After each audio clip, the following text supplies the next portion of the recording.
création de pistes cyclables entre Thieulin et Leuze sur la nationale 60 est également une excellente nouvelle. Je m'étais réjoui il y a un certain temps déjà qu'un contournement permettant d'éviter la traversée de Leuze et de son centre-ville et aussi la congestion ait été mis en place.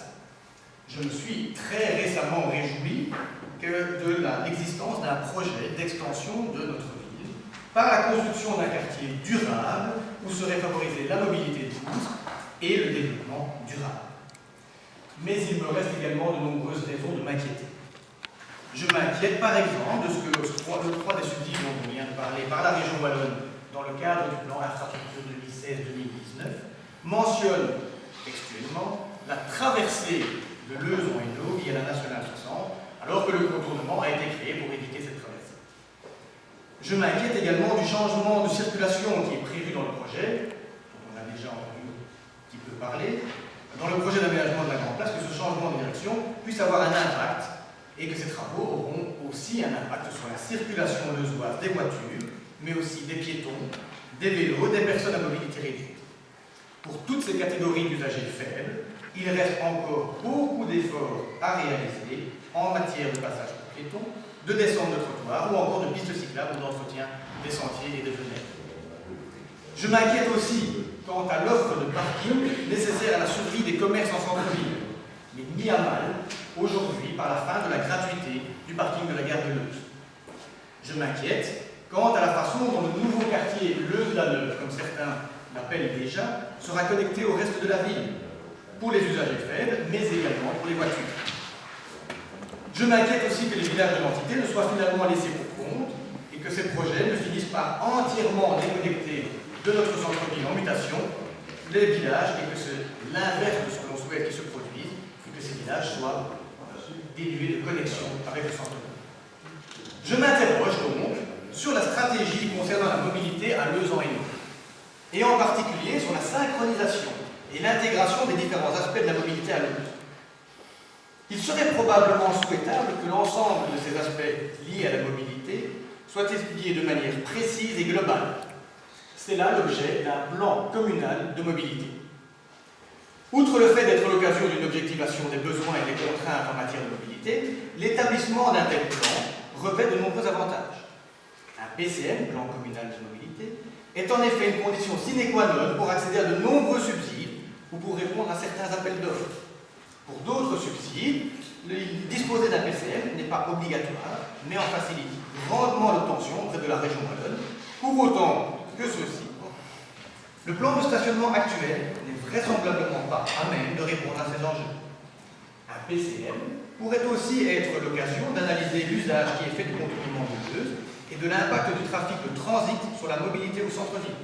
On peut s'inquiéter à nouveau que le libellé des subsides issus du plan infrastructure 2016-2019 fasse toujours référence à la traversée de Leuze, alors que c'est cela même qui doit être évité et que la nationale 60 doit être perçue comme un outil d'accès au centre-ville et à ses commerces. Finalement, le coût intrinsèque à la réalisation d'un PCF est relativement limité et subventionné à 75% par la région wallonne, à concurrence de 200 000 €. Ce coût semble donc bien réduit par rapport aux avantages évoqués. Au vu des défis qui attendent Leuze en Hainaut en matière de mobilité douce, de mobilité et d'accès des personnes à mobilité réduite, du réaménagement du centre-ville devant conduire à son indispensable redynamisation, mais aussi en termes de construction de nouveaux quartiers, de tissage de liens entre les villages et le centre-ville, d'offres de parking et de zones de convivialité ou de transport intermodal, ma question est la suivante. La commune a-t-elle l'intention d'élaborer un plan communal de mobilité permettant de répondre à ces enjeux avant d'aller plus loin dans la réflexion sur le réaménagement de la Grande Place, ou existe-t-il des raisons qui vont pousser la commune à renoncer à un tel plan et à ces multiples avantages? Je vous remercie. Et elle ne fait pas, elle ne tombe pas dans la pédagogie ou dans le il n'y a qu'à pas. Même si on prend tous les éléments qui sont contenus dans l'intervention, ce qu'il y a là un véritable programme, et on peut oublier, Rome ne sait pas faire la chose non plus, et c'est parfois du temps au temps. Alors je vais essayer de vous répondre point par point au nom du collège. D'abord, puisque le plan infrastructure de la région wallonne mentionne la traversée de Leuze, tout simplement parce que c'est une l'appréciation de fait, et c'est une appellation qui, chez eux, peut être contrôlée. La Nationale 60 commence à la Duda, enfin, pour ce qui nous concerne, traverse la rue Condé jusqu'à la gare, et puis pas encore jusqu'à la Croix du Monde, il ne faut pas l'oublier, donc il parfois ce qui se reste debout. Et donc c'est une appellation propre au SPV, ça ne veut pas dire évidemment que demain, parce qu'on parle de la traversée du Réseau, nous favoriserons à nouveau un trafic intramuros, c'est tout le contraire, le contournement qui doit permettre d'éviter la circulation de transit et notamment des poids lourds. Donc là, pas de souci, soyez rassurés. Nous avons d'ores et déjà apporté une réponse au problème du parking payant de la SNCB, en réservant le parking communal du pont de la Cure au Lafleur. Je ne pense d'ailleurs pas qu'il appartient à la commune de pallier totalement la politique de stationnement payant de la SNCB, notamment le parking disponible, le contrôle effectif de ceci et de la relation qui doit aller avec, parce que qui dit parking réglementé, dit évidemment un parking qui n'est pas utilisé du matin au soir. Il y a des règles à respecter. On n'est peut-être pas suffisamment performant à ce niveau-là, on aura certainement pas de problème. Vous avez parlé du quartier durable de Bazin-Bonner, qui sera connecté évidemment au centre-ville par les voiries déjà existantes, on va citer, mais aussi par des sorties qui prendront encore plus de sens dans un quartier où la mobilité douce aura toute sa place, mais ici rien n'est fermé ni figé encore dans ce projet, certainement pas la mobilité, puisque l'on est à des prémices. La connexion des villages entre eux ou avec la ville, je pense qu'un observateur bien averti de la communauté communale, vous n'ignorez pas que c'est une action qui est prévue dans le cadre du PCDL. Donc oui, là aussi, ça viendra, mais en son temps et en son heure. On ne peut pas faire tous les projets en même temps.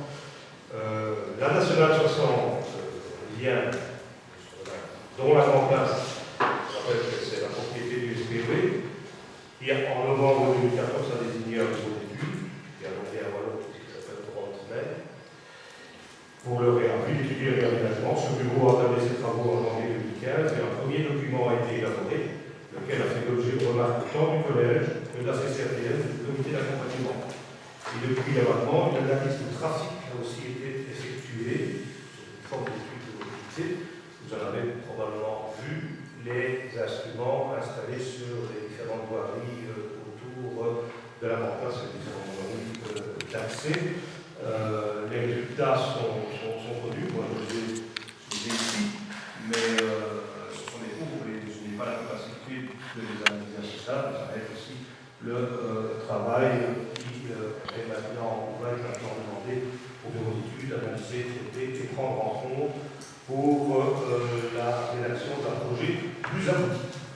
Voilà, ça c'est les réponses un peu précises à vos questionnements précis. J'entends bien que votre principale question concerne l'intérêt d'un plan communal de mobilité. Alors c'est vrai que plutôt que de regarder chaque projet l'un après l'autre indépendamment, un plan communal, j'avais la même vue, la personne vue hélicoptère, c'est un regard global qui non seulement relie et tient compte des projets entre eux, mais aussi davantage de favoriser l'élan et la dynamique vers la mobilité et la ville dont nous voulons demain. Donc une ville mieux connectée, avec ces villages notamment, mais en son cœur de ville aussi, où le mode de déplacement sera mieux réparti et qu'on pourra tout à la fois prendre son vélo, utiliser ses pieds, prendre une poussette, sortir en chaise roulante, prendre sa voiture aussi. Et un plan communal de mobilité, oui, à son sens en effet. Le collège a d'ailleurs envisagé la question, puisqu'en 2014, nous avons reçu l'attaché délégué à la planification de la mobilité de la TGO2, qui nous a exposé les tenants et aboutissants d'un plan communal de mobilité, compétence que j'ai repris en septembre dernier, et il m'a semblé pertinent et le collège a suivi dans ce sens, dans un premier temps, de former un membre de notre personnel communal à la fonction de conseiller en mobilité. La formation a été entamée et elle sera accomplie en 2017, fin de cette année-ci, début de l'année prochaine. Et donc, on pourra ainsi accompagner et soutenir la mise en œuvre d'un plan communal de mobilité par un bureau d'études spécialisé. Je parle du principe d'avoir un plan communal de mobilité sans personnes qui sont en capacité de l'appliquer. C'est un peu travailler uniquement sur la qualité des plans et on va faire dans les avoirs et puis on ne les utilise pas à bon escient. Et pour répondre concrètement à votre dernière question, se retrancher derrière des échéances comme celle-là, avoir un plan communal de mobilité. Ça prend plus d'1 an pour réaliser. C'est reculé encore autant que le projet de la en place, alors que c'est un projet dont on a rappelé qu'il déjà depuis pas mal d'années. Il attend une impulsion depuis toutes ces années et on a enfin un début de solution avec une étude qui est là et des crédits qui ont été dégagés, qui sont suffisants par rapport à l'ambition qui peut être la nôtre ou qui pourrait être celle de la région Wallonne, on le verra, mais il faut avancer sur ce dossier, les crédits étant là. On va dire maintenant la région Wallonne est là, restez maintenant attendez, parce que nous, on va d'abord réfléchir à un moyen de mobilité, et donc retarder. Je pense que ce serait après l'intelligent et très heureux. J'observe d'ailleurs au passage que certains de vous dont vous êtes réjouis, notamment la mise en place des SUP, la discussion avec le SPW, puis encore l'aménagement cyclable entre Turin et Gueux sur la nationale 60, la sécurisation de cette route, notamment au niveau des carrefours de la voie pour la Turin et à Cambrai, la réalisation du gouvernement, la prise en compte de la mobilité tout dans un quartier nouveau.